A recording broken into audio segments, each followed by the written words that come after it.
When my sister died, she left me everything.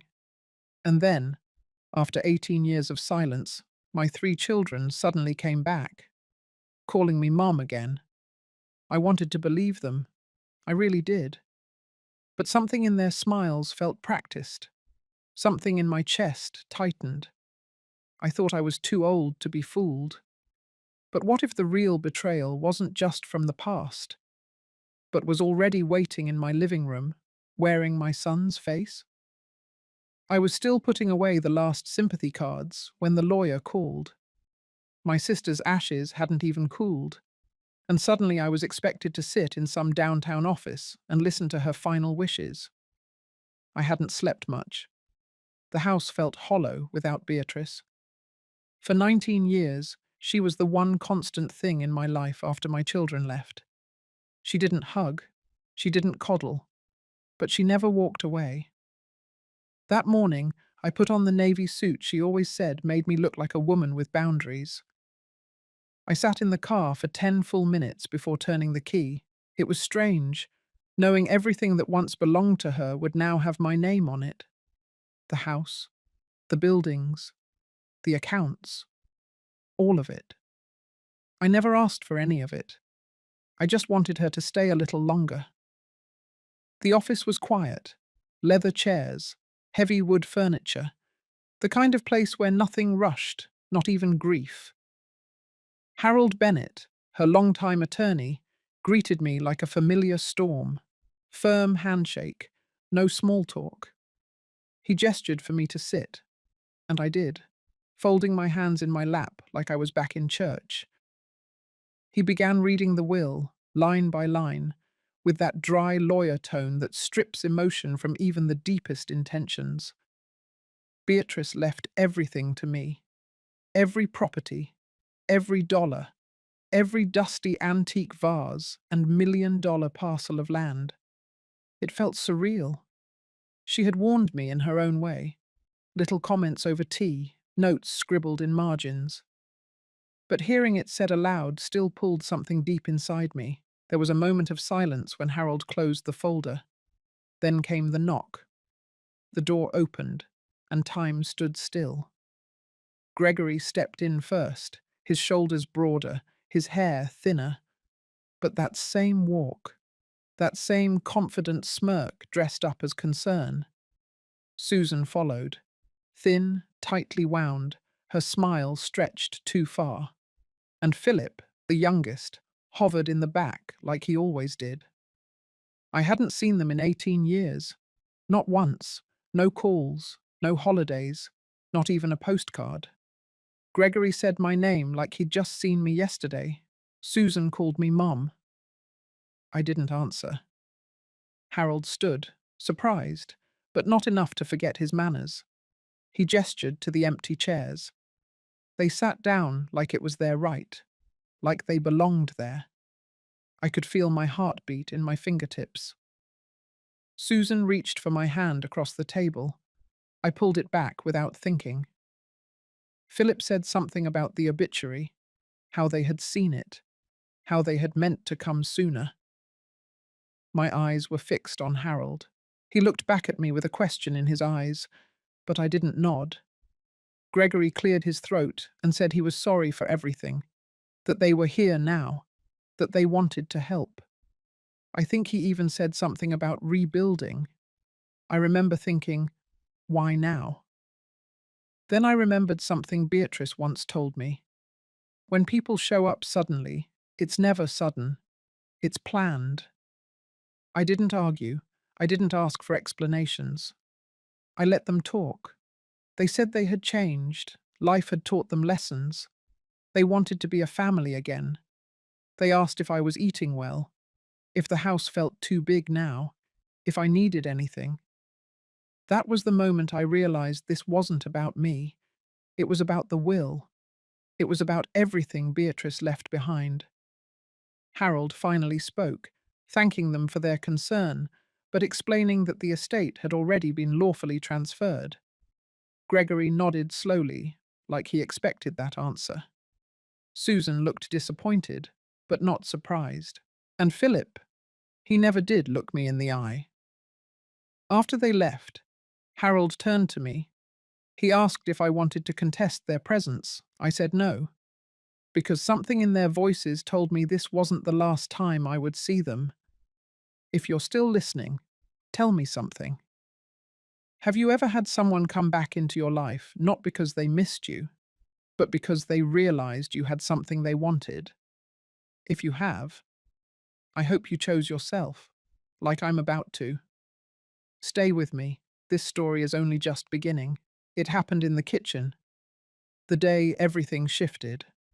I remember the light slanting across the tile, the kettle starting to whistle, and Beatrice standing by the sink with a glass of water she hadn't touched. Her hair was pinned back too tightly, like always, her mouth drawn in that thin, unreadable line. She didn't look at me when she said it. She just stared at the faucet and said, "You'll stay here now. I've already had the locks changed. That was 18 years ago. Back then, I was still shaking from what happened the week before. The night Gregory told me to pack a bag. The way Susan tossed a folded blanket on the floor like it was a favor. The way Philip wouldn't even say goodbye. I didn't scream. I didn't cry in front of them. But I did what they asked. I left my own house with a duffel bag and a jacket, and I walked 4 blocks in the dark to a gas station, trying to remember who else I could call. It was Beatrice who picked up. She didn't ask what happened. She didn't ask if I was okay. She said, "Stay where you are. I'm coming." And she did. She drove up in that old black sedan with the engine that rattled like coins in a jar. She unlocked the passenger door from the inside and waited. When I sat down, she didn't look at me. She just handed me a paper cup of tea and drove us back to her house. That night, I slept in the guest room under a quilt Beatrice had folded herself. She didn't say much. She never did.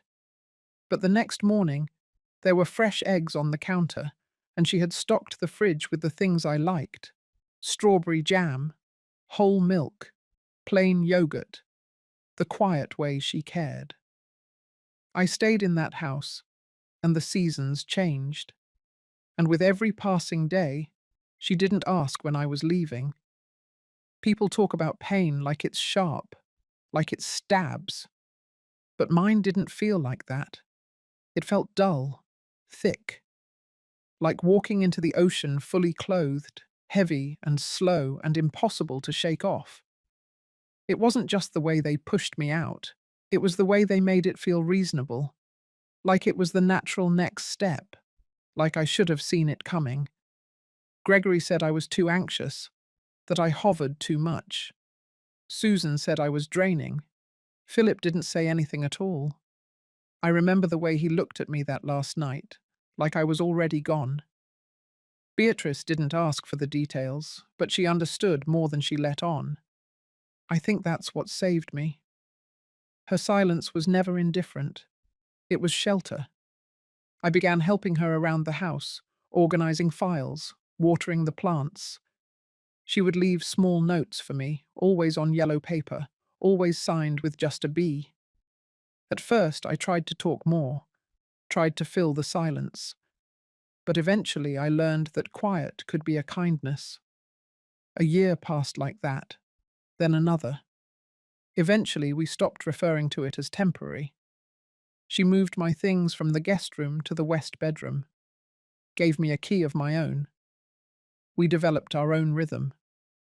Morning walks, grocery lists, shared looks across the dinner table when the news anchor said something ridiculous. We never said the word family, but I think we both understood it in our own way.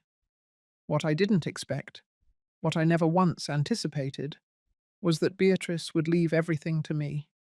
She had other options: distant cousins, old colleagues, charities she supported. But she chose me. I remember one evening, maybe 10 years after I moved in, she was sitting in the sunroom with a glass of red wine. She didn't drink often, and when she did, she became slightly looser, though never unguarded. That night, she said something I never forgot. "You stayed." That's all it ever came down to. Everyone else left. You stayed. She said it like a fact, not praise, not sentiment, just something that was true. And that's what I held on to now. As I sat in her kitchen alone, 18 years after she rescued me, trying to understand why my children had walked back into my life like they hadn't slammed the door shut behind them, I remembered those words. You stayed. Maybe that was what scared them most, that I had survived without them, that I had found something steadier, something stronger, without needing their permission. Because the truth is, I did want them back. For years. I dreamed about it, rehearsed conversations in my head, thought of birthdays, weddings, grandchildren, all the moments I thought I'd missed. But now, here they were, unannounced and overly sweet, saying all the right words in all the wrong ways. It wasn't reunion they wanted, it was recovery of the things they thought they'd lost, or could still take. And I wasn't the same woman who had begged them to stay.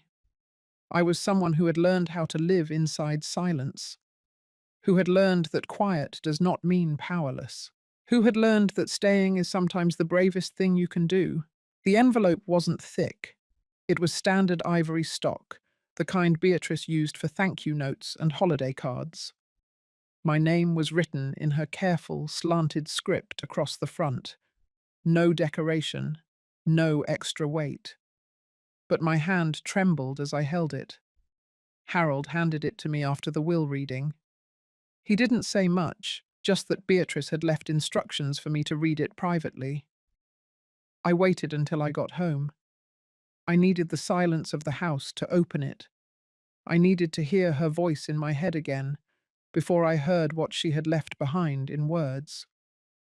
The letter inside was brief. 4 paragraphs. Every word chosen with care, like everything she did. She said she knew the return of my children would stir up more than old feelings. That grief, mixed with unresolved love, was the perfect storm for guilt. She reminded me, in that practical tone only she could manage, that guilt was not the same thing as trust, and that forgiveness did not mean forgetting. She wrote that she left everything to me not just out of love, but out of principle, because I had been the one who stayed, because I had been the one who gave, even when I had nothing left to offer, because she wanted me to know that what I did mattered.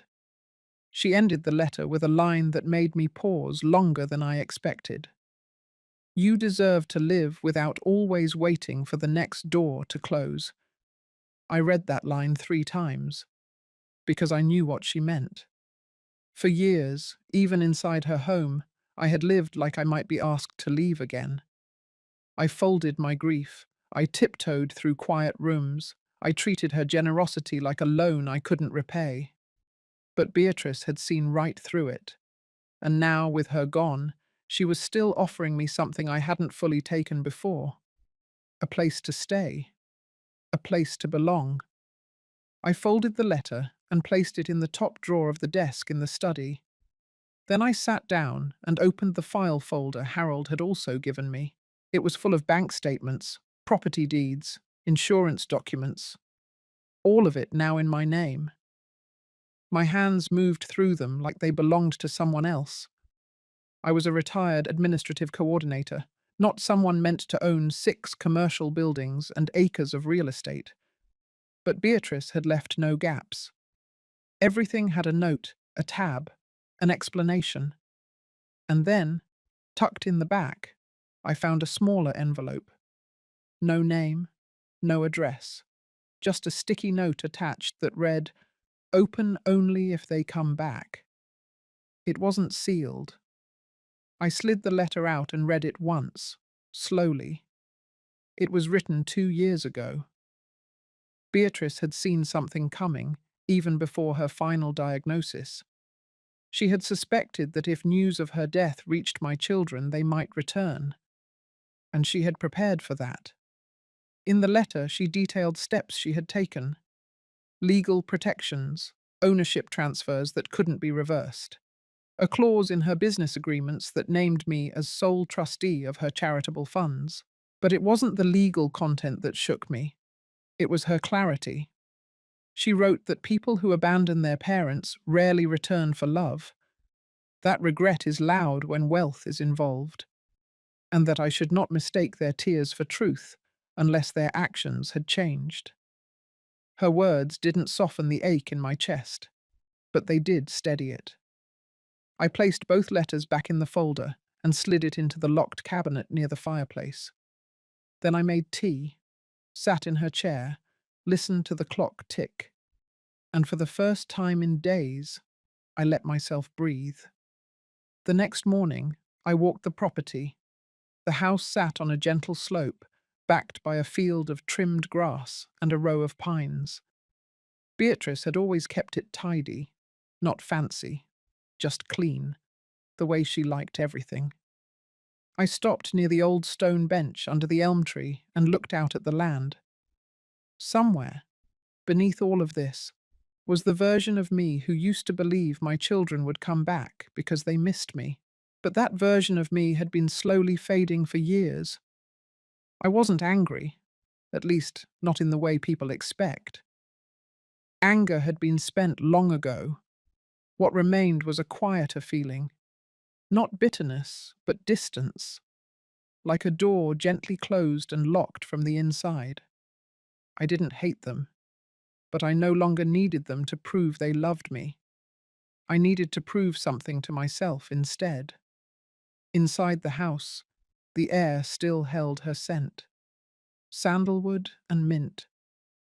I sat down at the kitchen table with a fresh notebook. I opened to a blank page, and I began writing down every property, every tenant name, every renewal date, every pending issue she had marked. Not because I was afraid of managing it all, but because I had decided I would not let what she left be reduced to a transaction. I would know every detail. I would carry it the way she did, with discipline, with integrity, with calm. That evening, the phone rang.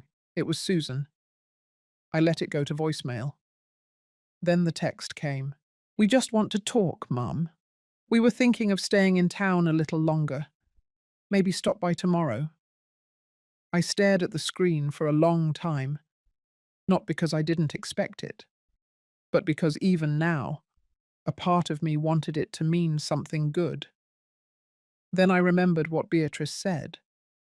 You deserve to live without always waiting for the next door to close. And I placed the phone face down. I was not the same woman they left behind. And this time, I would not wait for them to choose me again. They showed up that afternoon. I heard the knock first, steady and polite. 3 soft raps, the kind meant to sound respectful, not desperate. I knew it was them.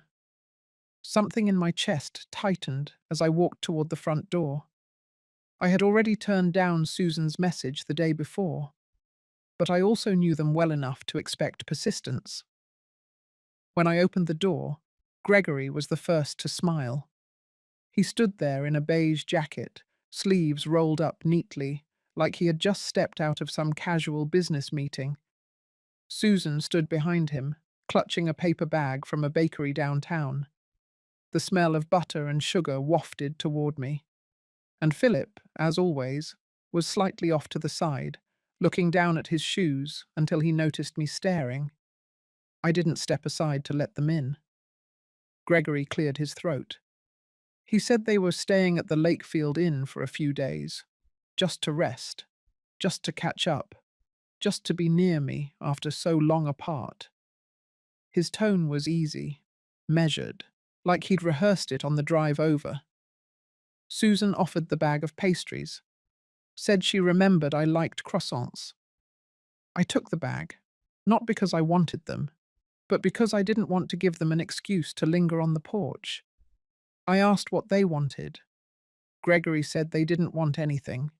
He just wanted to check on me, make sure I wasn't overwhelmed, that I wasn't alone too much. He mentioned that managing an estate like Beatrice's could be complicated, that people might try to take advantage of me, that it might be smart to have family nearby, people who care. It was Susan who added the line that told me everything. She said, "Mum, we're not here to fight you. We're here to protect what belongs to all of us." I didn't answer. Instead, I opened the door wider and told them they could sit for 20 minutes. No more. Inside, they walked slowly, glancing at the furniture as if trying to find traces of their childhood that never existed in this house. I had made tea earlier, but had no intention of offering it. They sat on the edge of the couch, legs close together, backs straight. Gregory leaned forward slightly, folding his hands like he was about to give a presentation. He said they had spoken with someone, a friend of a friend, a man who worked in estate planning.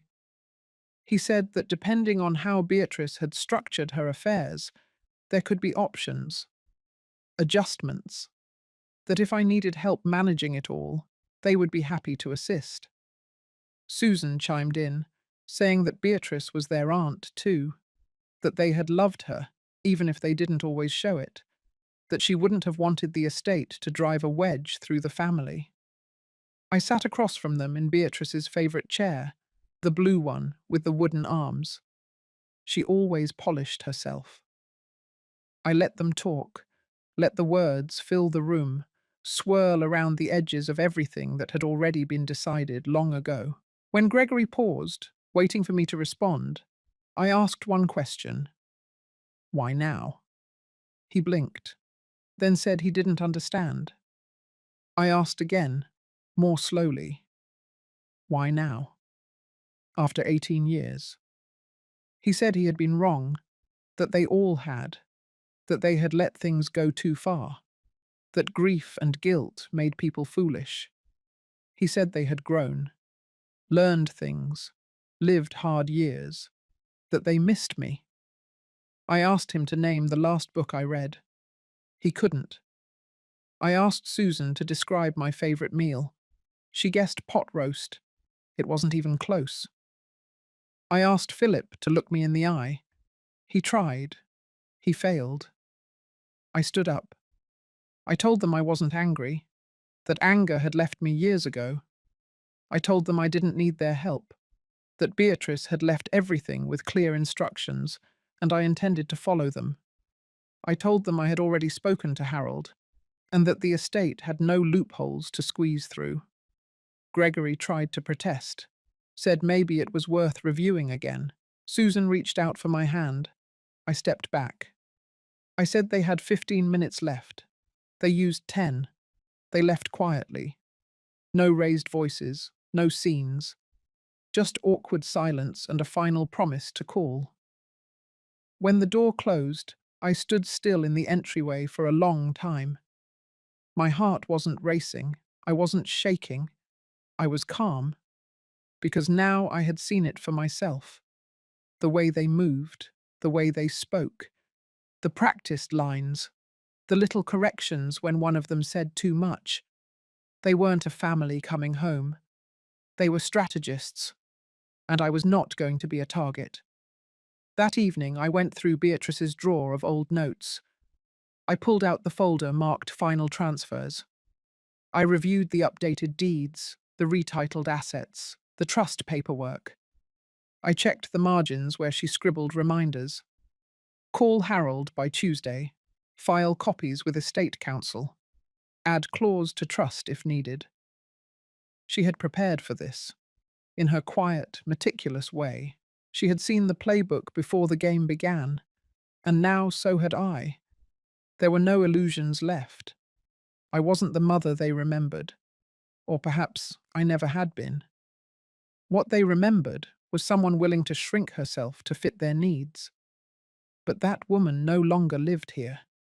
This house, this name, this legacy, they belonged to someone who had learned how to survive without apologies. Gregory would try again. I could feel it. Susan might send a letter. Philip might retreat and return later with softer words. But it wouldn't matter. The door had opened, I had looked them in the eye, and I had closed it again, not with anger, but with clarity. And that kind of peace, once earned, is not something I was ever going to give back. The next morning I woke up to find Gregory's car already parked across the street. He wasn't alone this time. A tall man in a blazer stood beside him, speaking quickly, motioning toward the house. I didn't recognize him, but I didn't need to. I had seen enough meetings outside the door to know when someone was preparing a move. I didn't open the blinds. I made my coffee slowly, deliberately, the way Beatrice used to. I sat at the kitchen table and flipped through the files again. The trust, the clause, the protection, everything still in place. My hands were steady, but there was a cold weight in my chest. The kind that doesn't come from fear, but from knowing too much, too early. By noon, the car was gone. I thought that might be the end of it for the day, until the phone rang. It was Harold. He said he had received a call from a junior associate at a local firm. Apparently, Gregory had begun inquiring about contingency-based trust disputes. They hadn't filed anything yet, but they were fishing, quietly, carefully, trying to see if there was a crack they could push into. Harold asked if I was all right. I told him I was calm. Then I asked him for a favor. I asked if he had copies of the letters Beatrice wrote when she first revised the estate, the personal ones. He paused, then said he would have his assistant deliver them by the afternoon. I stood at the window and watched the mail slot for the next 2 hours. When the envelope finally arrived, I opened it with a knife from the drawer. Inside were photocopies of 2 handwritten notes, one addressed to Harold, the other to someone named Elaine Turner. That name pulled something old from my memory. Elaine Turner, a professor. She had taught Gregory years ago, back when he was still pretending to be someone he wasn't. I remembered her coming to our house once, decades ago, after Gregory had lied about being accepted into an honors program. She had gently corrected the story, handed me a paper with red ink in the margins, and said, "Your son is smart, but he's also strategic. You might want to keep an eye on that." At the time, I had taken offense. Now I saw it for what it was. I called Harold back and asked if the professor was still living in Houston. He said he'd find out. 30 minutes later, he texted me an address. It was 10 blocks from my house. That afternoon, I walked. It felt good to move, my legs stiff from days of sitting in stillness. The sidewalks cracked from years of heat and tree roots. I counted mailboxes, watched a group of kids ride past on bikes, yelling over each other. Life going on, whether I welcomed it or not. Her house was plain, brick, blue trim. A flag hung beside the porch, faded from sun.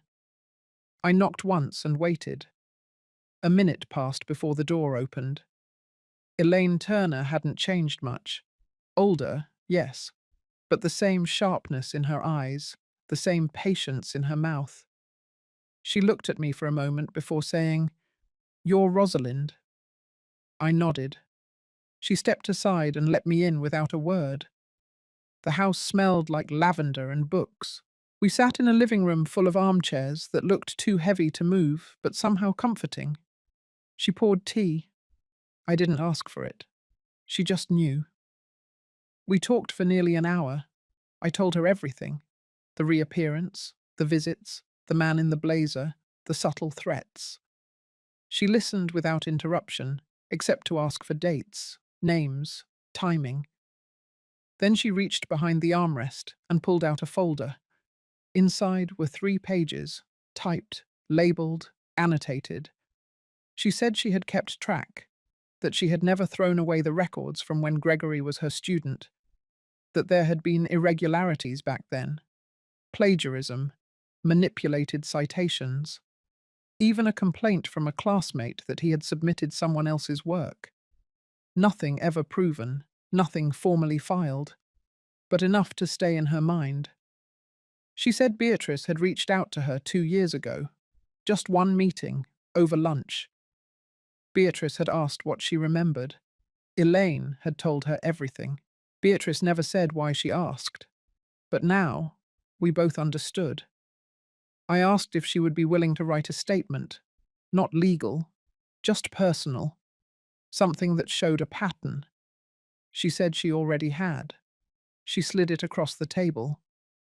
In it, she described Gregory's behavior over the years, not as a mother might, but as an educator, as someone who had seen the difference between ambition and manipulation, between brilliance and calculation. She described how charm could be used like a mask, how words could be weapons when wielded without conscience. I held the letter in my lap and looked up at her. She said Beatrice had wanted me to have support, not just legal, but moral, emotional. People who could remind me that choosing distance is sometimes the sanest form of self-preservation. I thanked her, not with words, but with the way I stood, the way I folded the letter with care, the way I met her eyes and did not look away. That night, I slept for 6 straight hours. No dreams, no memories, just rest. Because the armor was building, not out of hate, but out of knowing. Knowing that truth alone does not protect you. Sometimes you need evidence. Sometimes you need memory. Sometimes you need a witness. And sometimes you need to stop letting hope be louder than history. Under the soft morning light, I sat at Beatrice's desk and opened the manila folder where I had started gathering everything. The trust documents, the note from Elaine, copies of every message Gregory had sent, notes I had scribbled after each of their visits. It looked like clutter to anyone else, but to me it was armor. Quiet, measured, undeniable armor.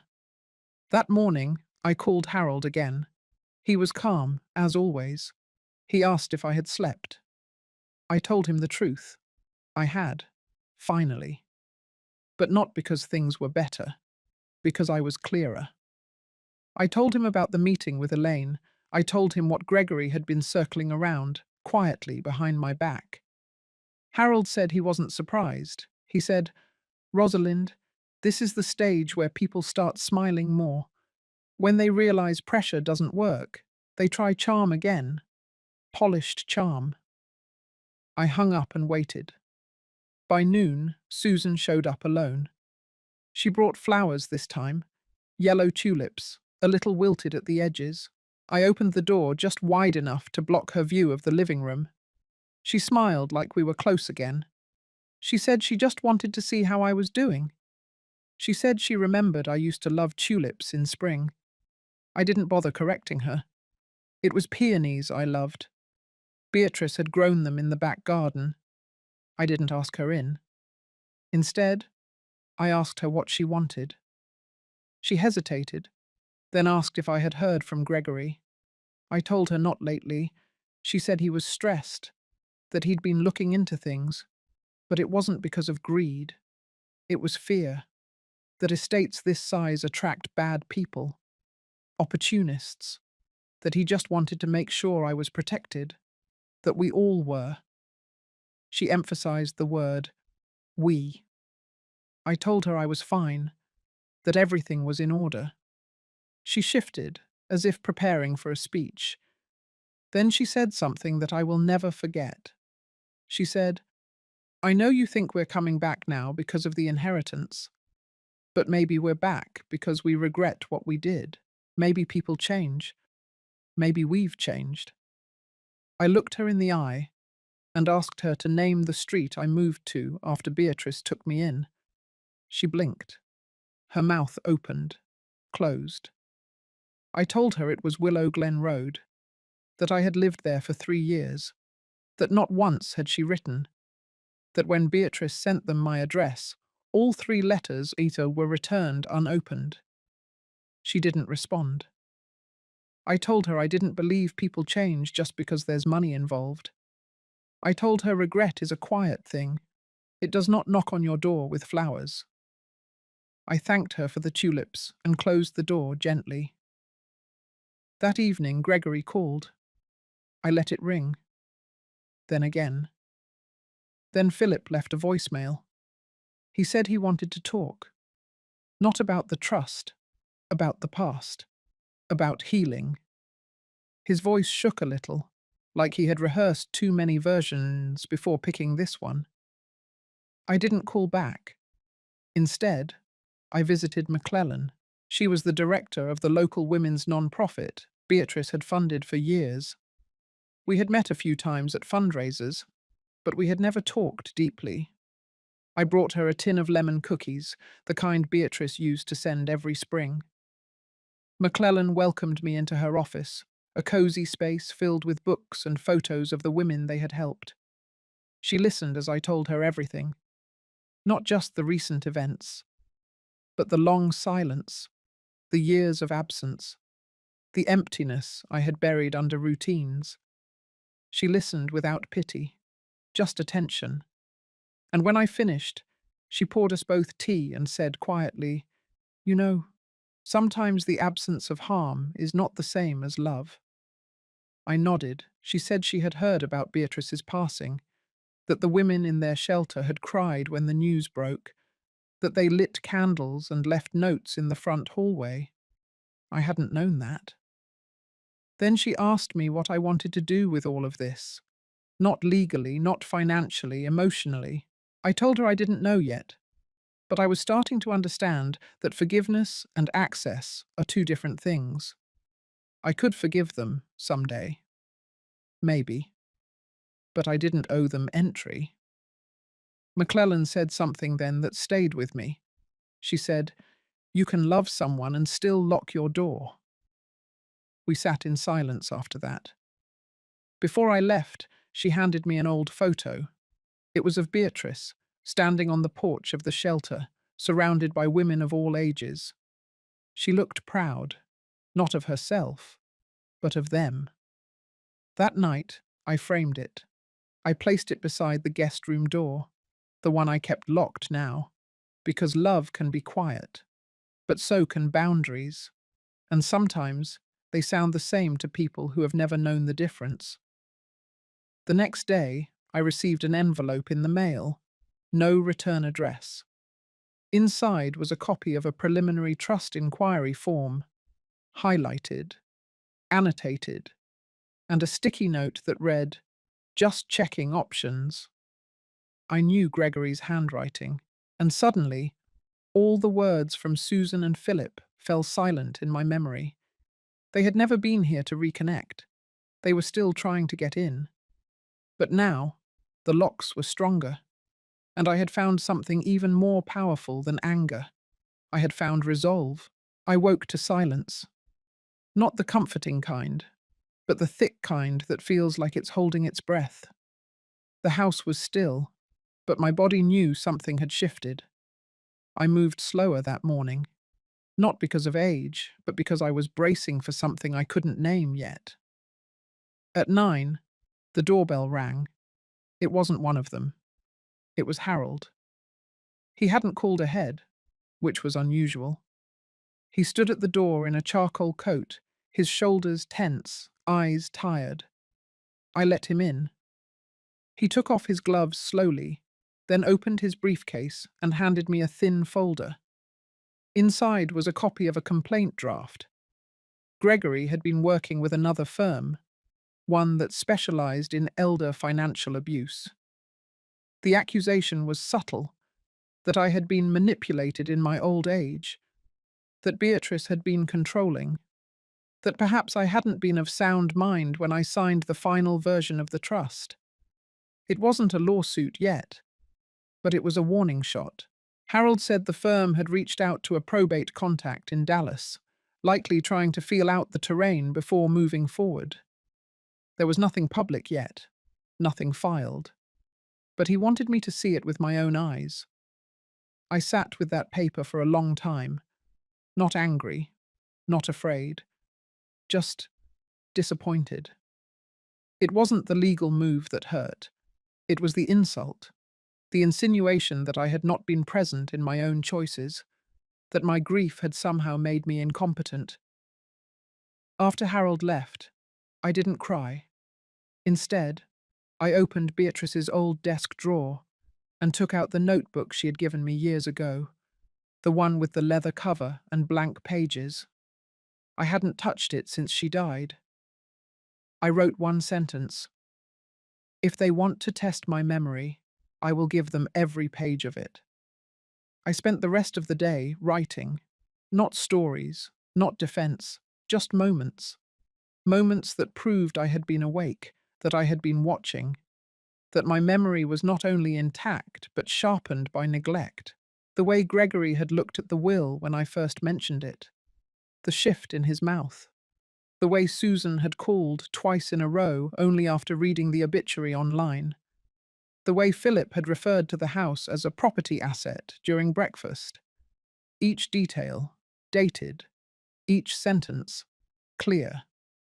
By dusk, I had 27 pages filled, not to show anyone, just to remind myself that no one would get to rewrite my story while I was still alive to hold the pen. 2 days later, I received a formal request to meet with a mediator. Gregory's name was not on it, but the initials matched the firm from Harold's warning. It was phrased kindly, an invitation to resolve family misunderstandings without the need for formal litigation. I declined. 3 hours after that, I received an email from Philip. It was brief.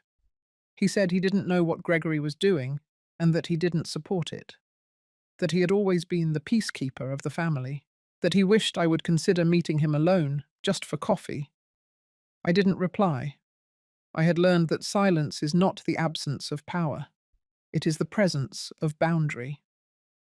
That evening, I walked around the house and looked at every room with new eyes. Not as a home, but as a place worth protecting. I made a list: locks to be changed, security system to update, mail to be redirected, neighbors to notify, not out of paranoia, out of clarity.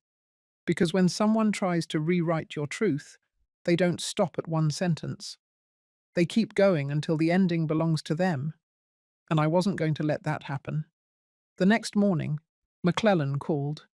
She asked if I wanted to come to the shelter's spring luncheon. She said they were going to honor Beatrice. A small tribute. A bench with a plaque. I said I would come. When I arrived, the women were already gathered. Young ones, older ones, some with babies in their laps, some with shadows in their eyes that I recognized. They handed me a small envelope when I walked in. Inside was a note, written by a woman I had never met. It said, "Beatrice saved my life. And because of her, now I get to raise my daughter without fear." I folded it and placed it in my coat. During the ceremony, I stood beside the new bench and traced the name with my finger. Beatrice Langford, a sister, a protector, a woman who gave me the tools to recognize a boundary as love, not distance. When I returned home, I opened the mailbox and found a thick envelope from the law office. It was marked confidential.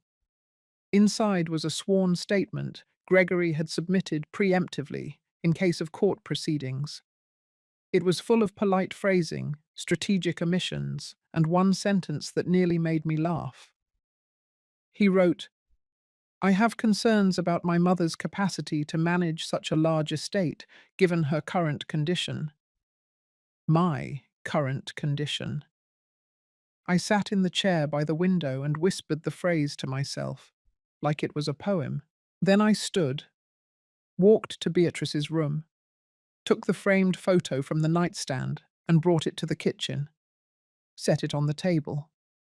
And I said, out loud, "Then let them see what my condition really is, because this wasn't grief anymore. It was resolve, and every step they took toward rewriting my story would only make mine clearer, sharper, unshakable. I wasn't done, not even close. Understood. I will now write chapter 8, following your exact instructions. Please wait a moment while I complete it. I hadn't heard from Philip in nearly a week. Susan had gone silent too. Gregory, of course, had never once tried to reach me directly. He preferred paperwork and insinuations. But something in the air felt heavier now, a pressure building beneath the surface. The pressure broke on a Tuesday morning. I was returning from the bakery, where I liked to buy fresh rye and sit for a few quiet moments with my tea. When I turned into my driveway, there was a black SUV parked near the curb. Two figures stood beside it, Philip and Susan. I didn't rush. I placed the bread inside the house, poured myself half a cup of tea, then opened the door and stepped onto the porch. They turned to me with what I imagined they thought were composed faces, but their eyes betrayed the storm behind the calm. I had seen this look before, many years ago, when they sat me down in their old living room and told me that I had to leave, that I was a burden, that things were different now. Philip was the first to speak. He said he had been trying to stay out of the conflict, that he had only recently learned what Gregory had been up to, that Susan had nothing to do with the legal firm, that they both simply wanted to talk, to find a way to resolve everything before it escalated. I let him talk. I didn't interrupt. Then Susan added her piece. Her voice was soft, rehearsed. She said she missed me, that she had thought about me for years, that no matter what had happened between us, she didn't want to see the family torn apart now, when we had a second chance. A second chance.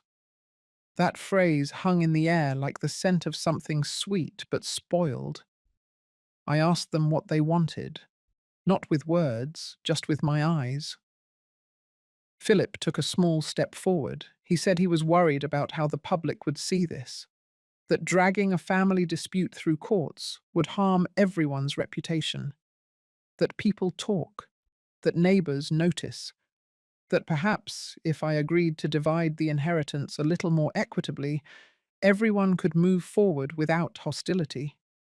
Susan didn't say a word after that. She simply looked away, down at the walkway, as if embarrassed or defeated, or both. I took a breath and nodded slowly, not in agreement, in understanding, because there it was. Not remorse, not reconciliation, just a calculated appeal dressed in the language of peace. I told them I appreciated their visit. Then I stepped back inside and locked the door. They stayed outside for a few more minutes. I watched them through the sheer curtain. Philip paced. Susan leaned against the car, arms crossed. Eventually they left. That afternoon I called McClellan. I asked if the shelter still needed help organizing their archives. She said yes, and offered to drive over with the boxes the next morning.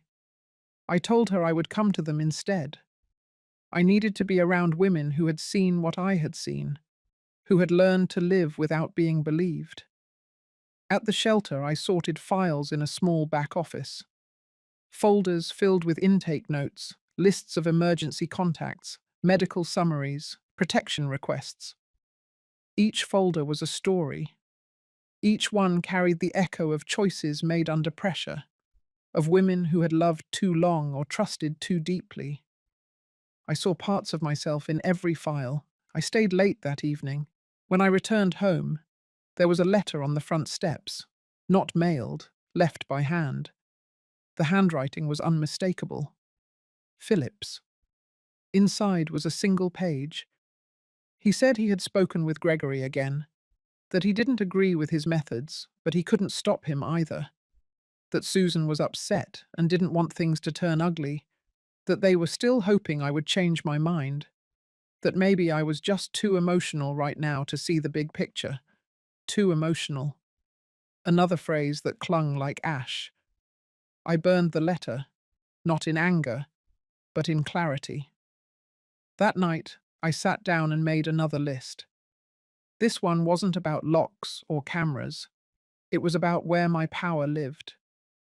I listed everything I still controlled: my name, my story, my house, my resources, my voice. And then I wrote down what I refused to hand over: my dignity, my silence, my fear. In the morning, I drove to the community centre and asked if I could sponsor a new writing program for women over 60. I told them it would be called Second Voice, a space where no one would be told they were too old, too soft, too anything to be believed. They said yes. They offered me the back classroom. I smiled for the first time in days. By Thursday, I received another envelope. This time, it was formal. A petition for a competency evaluation, filed by Gregory Langford. He was asking the court to determine whether I was fit to manage my own estate. My hands didn't shake. I placed the papers beside me and reached for the same leather notebook I had used before. I added a new entry. I wrote, "Today my son asked the law to declare me less than whole, but he forgot that wholeness is not measured by paper. It is measured by what you still refuse to surrender." Then I closed the book, and I made tea. The wind outside picked up. Leaves scraped across the porch like small reminders that seasons shift without permission. But even in winter, some things remain rooted. I was one of them now. Rooted, but not stuck. Still, but not silent. Ready, very ready. The morning of the hearing, I woke before dawn. I didn't need the alarm. My body was already alert, the way it used to be on days when I had to defend a business contract or speak before a skeptical boardroom. But this wasn't business. This was personal, and not in the way they meant it. This wasn't about inheritance. This was about the quiet erosion of respect. The courthouse was cold, despite the spring sun trying to slip through the high windows. I wore a dark wool coat, the same one I had worn at my sister's funeral. Not because I was in mourning, but because it reminded me of strength. It still smelled faintly of her perfume, soft, lilac-like, a scent that made me feel less alone. When I entered the waiting room, I saw Gregory immediately. He didn't acknowledge me. He stood in a pressed grey suit, talking to a woman I didn't recognize. A young attorney, perhaps, or an assistant.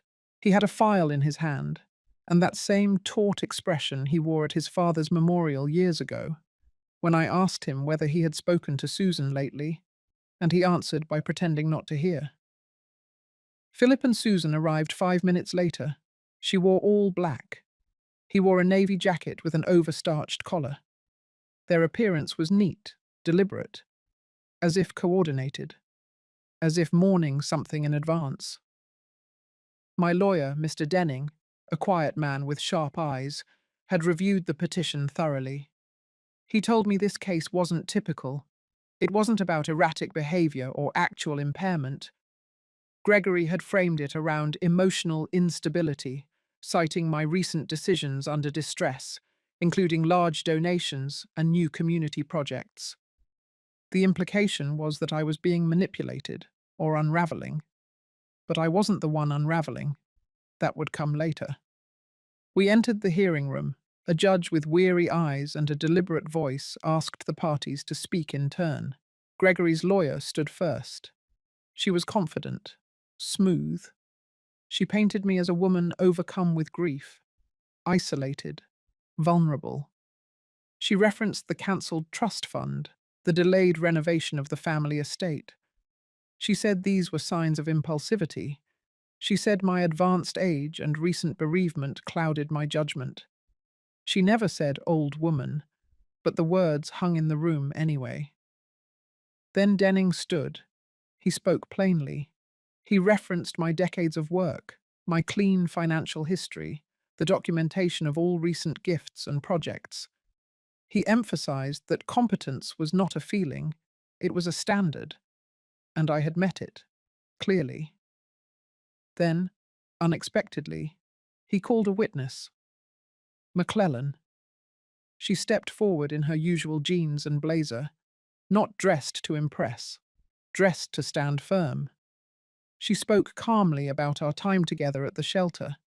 She said I had offered not just money but structure, a new program, built from scratch, a consistent presence, a mentor to other women. A force, she said, a lighthouse. Gregory shifted in his seat.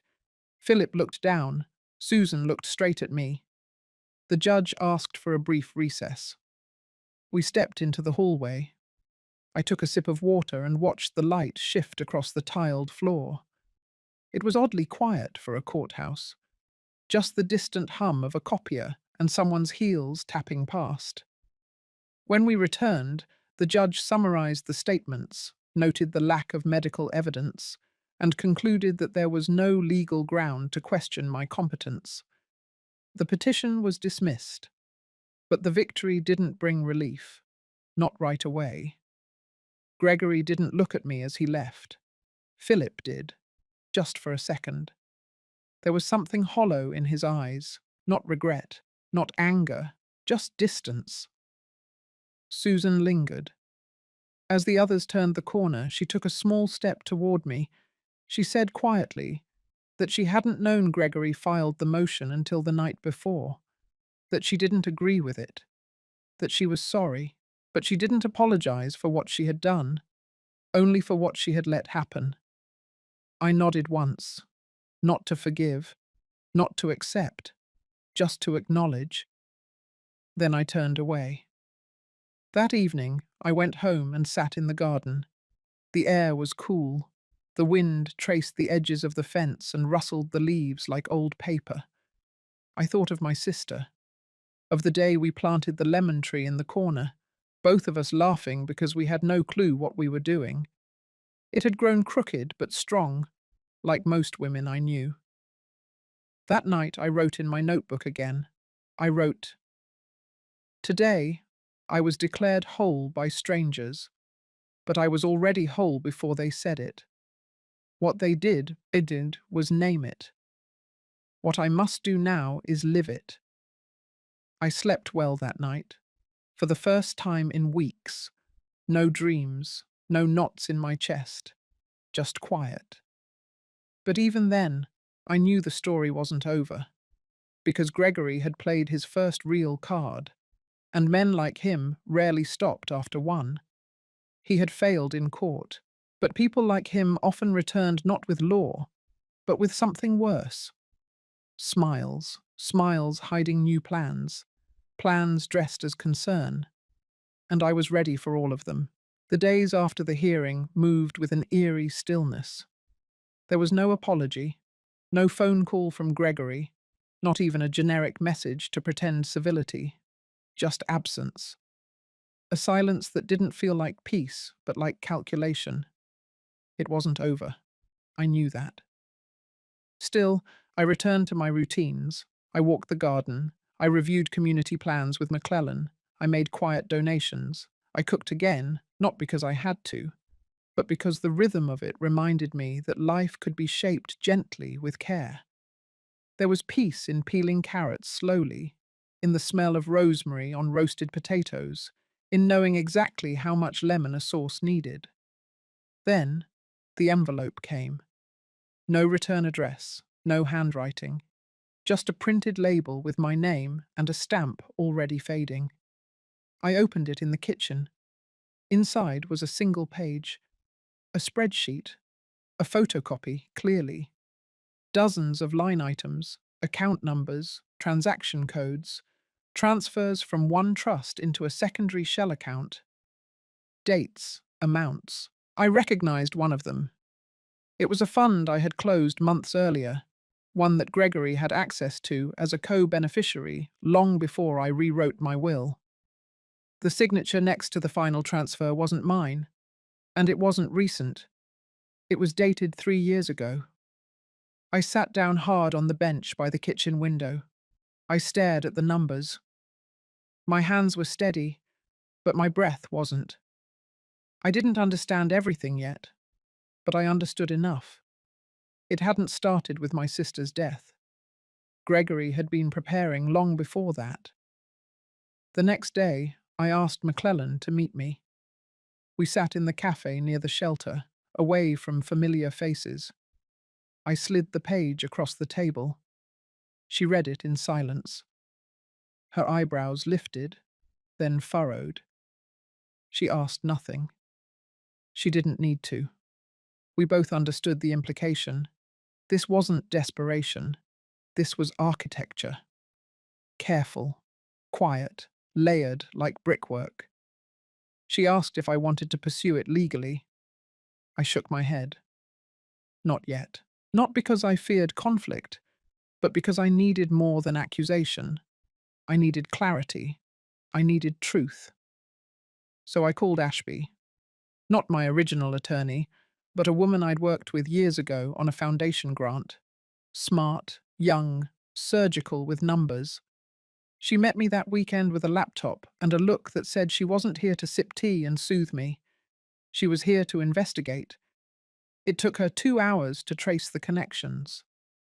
Gregory had opened 3 accounts under aliases, each tied to trusts that once belonged to my late husband's estate. 2 had already been liquidated and dispersed. The third remained open, dormant, with just under $200,000 inside. It was all legal on paper, but the signatures were forged. And the timing, years before my sister passed, proved this wasn't about inheritance. This wasn't disappointment turned into opportunism. It was strategy. And he wasn't working alone. Ashby leaned back, tapped her pen on the armrest, and said it straight.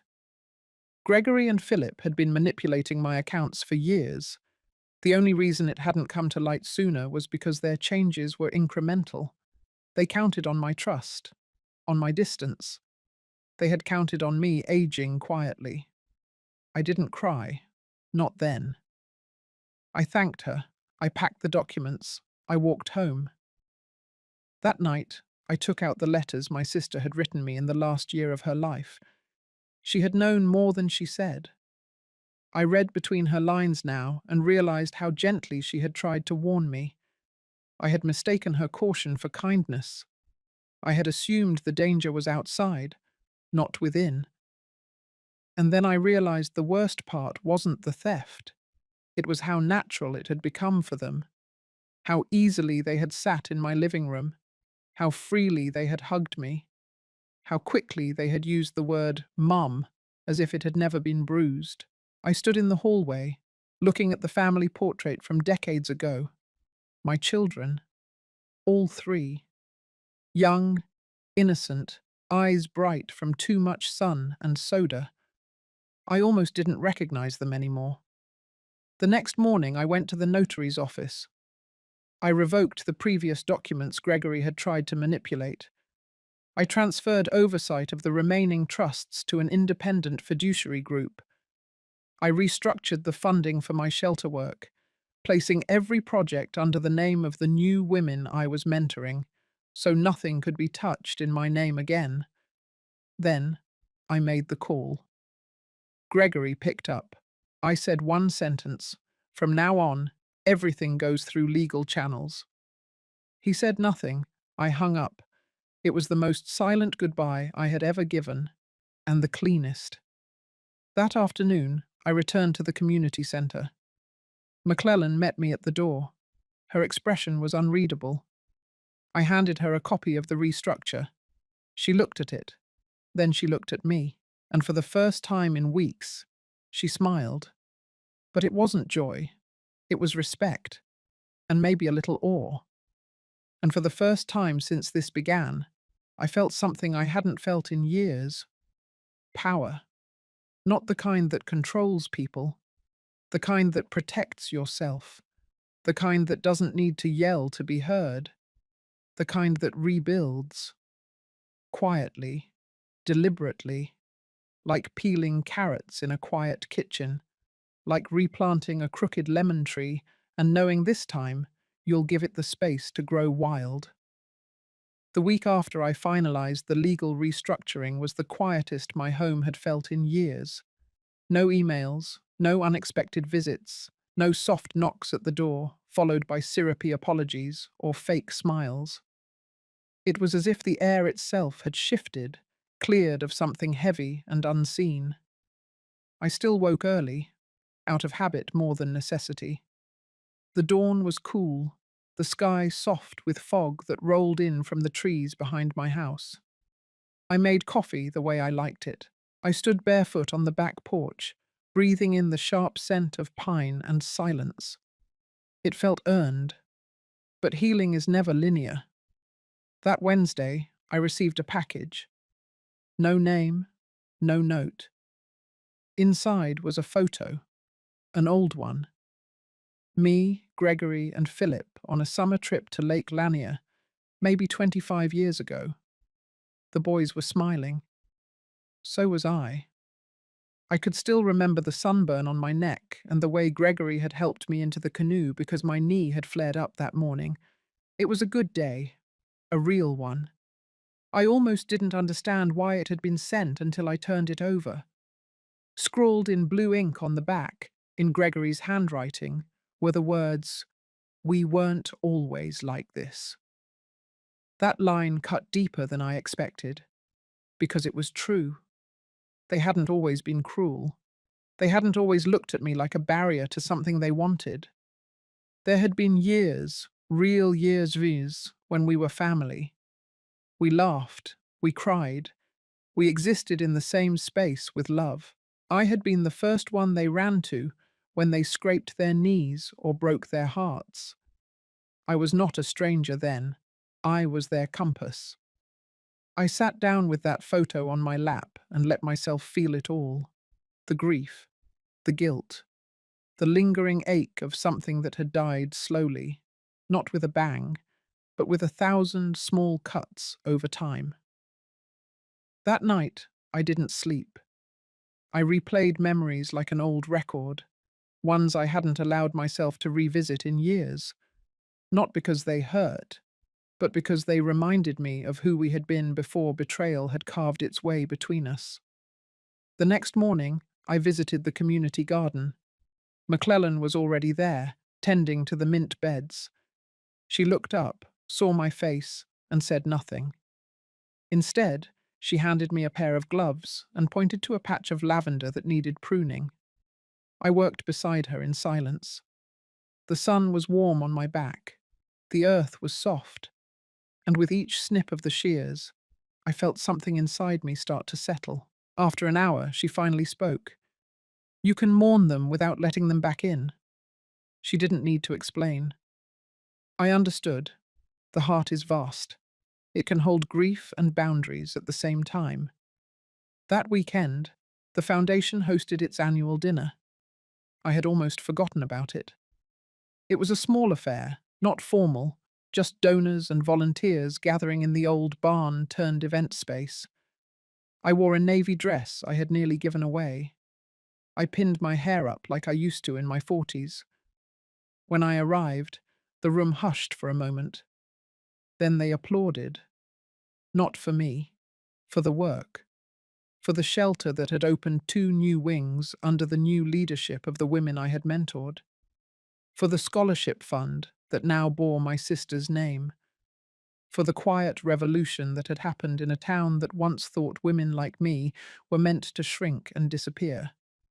I gave a short speech, just a thank you, nothing grand, just gratitude. Afterward, one of the women from the program came up to me. Her name was Alicia, late 30s, soft voice, fierce eyes. She had fled an abusive marriage 2 years ago with nothing but a duffel bag and a toddler. She took my hand and said, "You gave me the map. I just walked it." I squeezed her fingers and whispered, "No, you built the road."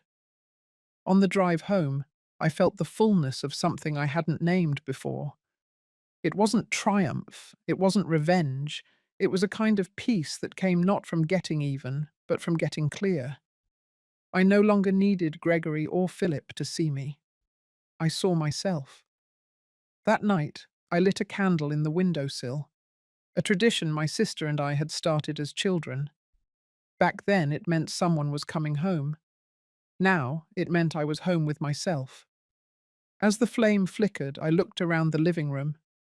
There were no photos of my children, not out of bitterness, just clarity. I had space now for something else, for new chapters, for old dreams revived, for laughter that didn't come with conditions. I didn't know what the final pages of my story would hold, but I knew this much. They would be mine. The morning after the foundation dinner, I sat at the same kitchen table where I had once waited for letters that never came. The sunlight cut through the window just like it always had, but everything felt different.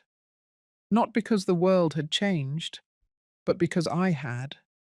I poured my coffee slowly, savoring the warmth in my hands. For the first time in years, there was no tension riding my shoulders, no weight in my chest. Just breath, just presence. The phone rang. I let it go to voicemail. It had been happening more often lately. Old acquaintances calling to say they had seen something about me on the local news, my name on a community board, my face in a newsletter. But the messages were different this time. There was no trace of gossip, no curiosity laced with pity, only kindness, or something close to it. I didn't call back. I didn't need to. That afternoon, I walked through the garden alone. The roses had started to bloom again, a bit late for the season, but beautiful all the same. I paused at the patch of lilies I had planted the week after Philip last visited. They were quiet flowers, not flashy, just steady, like me. McClellan joined me around 3. She didn't say much, just passed me a folded napkin with a cookie tucked inside. I smiled. It was oatmeal raisin, my favorite. She knew that without ever asking. We sat on the bench near the greenhouse and listened to the wind rustle the trees. I told her I was thinking of taking a trip, not to escape, not to disappear, just because I could, because there was a world beyond the 4 walls of my grief, because I wanted to wake up in a new place and taste new things, and maybe meet people who didn't know my history and wouldn't try to rewrite it. She nodded, as if she had expected that. She told me the lilacs would miss me. I told her I'd leave instructions, and that was that. That evening, I opened the old cedar chest at the foot of my bed. Inside were letters from my sister, yellowed with time but still intact. I read the one she had written the week before she passed. Her handwriting slanted, rushed. She had always written like she was chasing the thought before it disappeared. She wrote that love was not something you hoarded, it was something you planted. I folded the letter back carefully and closed the chest. She had been right. I hadn't lost everything. I had simply made room. The next few days passed in quiet motion. I donated boxes of things I no longer needed, clothes I had not worn in years, trinkets that had once held meaning but now felt like dust. I kept only what sparked something tender. My passport, surprisingly, was still valid. I booked the trip. Just a week. Coastal Maine. I had always wanted to see it in the fall. The night before I left, I walked through the house slowly, not as a farewell, but as a thank you. Each room had carried a piece of my story, the joy, the silence, the ache, and now, the peace. I paused in the hallway outside the guest room. On the shelf was a framed photo from the foundation gala. Me, McClellan, Alicia, and the volunteers. The smiles were real, not perfect, but full. I turned off the light and let the darkness settle. The next morning, I left before sunrise. The air was crisp. The road stretched ahead like a promise. As I pulled out of the driveway, I didn't look back, because I no longer needed the past to define me. I had finally come home to myself, and I was free. Have you ever reached a point in life where letting go was the only way forward? I know many of you listening have carried silent wounds, the kind that never bruised the skin, but left marks all the same. If this story echoes something inside you, I hope you remember that peace isn't something others give you. It's something you choose, one decision at a time. If this spoke to you in any way, stay a while. There are more stories like this, and maybe, just maybe, one of them will help you write your own ending too.